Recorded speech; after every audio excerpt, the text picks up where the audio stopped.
Nothing good is safe while Snow's alive.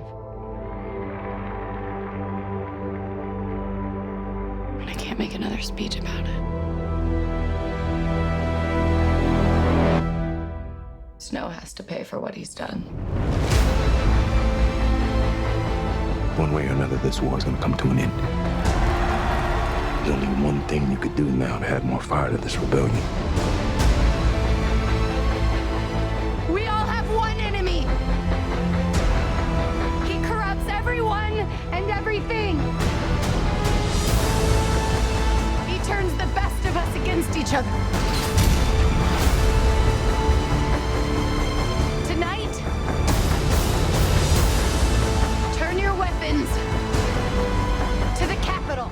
Oh yeah, I love a bad pun. So for days after seeing The Hunger Games Mockingjay Part 2, I've been singing, granted badly, "There's no business like snow business," because this final installment of the blockbuster franchise brings on the showdown between Katniss Everdeen, embodied with grace and no small amount of grit by Jennifer Lawrence, and President Snow, the pseudo-cultured, utterly smarmy dictator of Panem, played with relish by Donald Sutherland.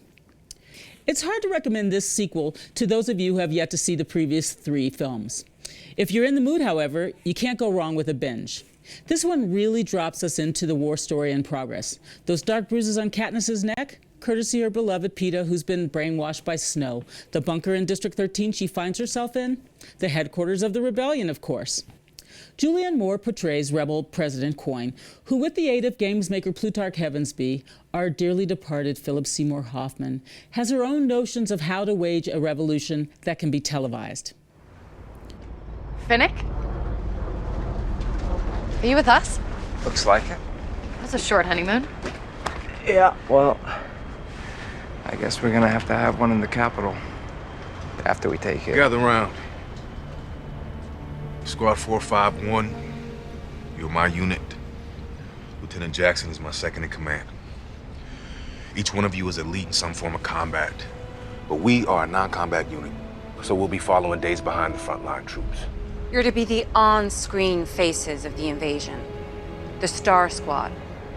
It's been decided that you're most effective when seen by the masses. So we're not gonna fight. You do whatever you're ordered to do, soldier. It's not your job to ask questions.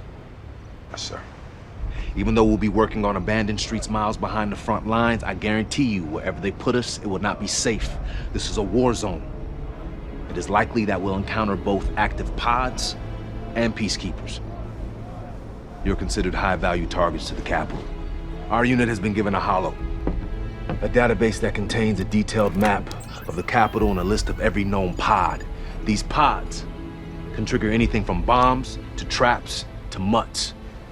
Whatever they contain, they're meant to kill you. Ladies and gentlemen, welcome to the 76th Hunger Games.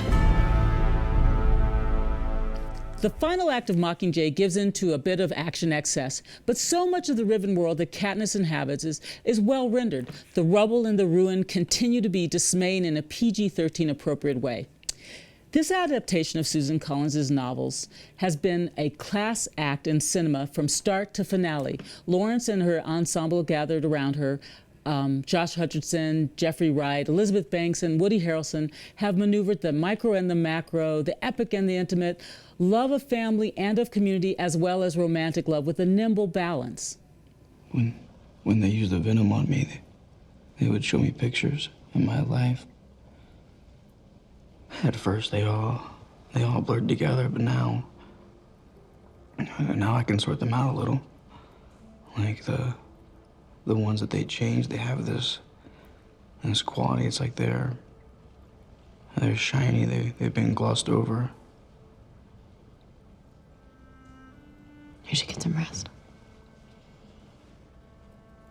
You're still trying to protect me. Real or not real? Real. That's what you and I do. Keep each other alive. With so many of us awaiting next month's face-off between a different set of rebels and stormtroopers unfolding in a galaxy far, far away, it's probably a good thing that this epic is coming to an end. Sure, the Divergent series returns in the spring, but this is the dystopian franchise that has earned its keep. And it's probably a good thing to bid farewell to Katniss, because actress Lawrence shouldn't be and can't be contained. Next month she's in Joy, so opening on Christmas Day. You know what? She is very much the real thing.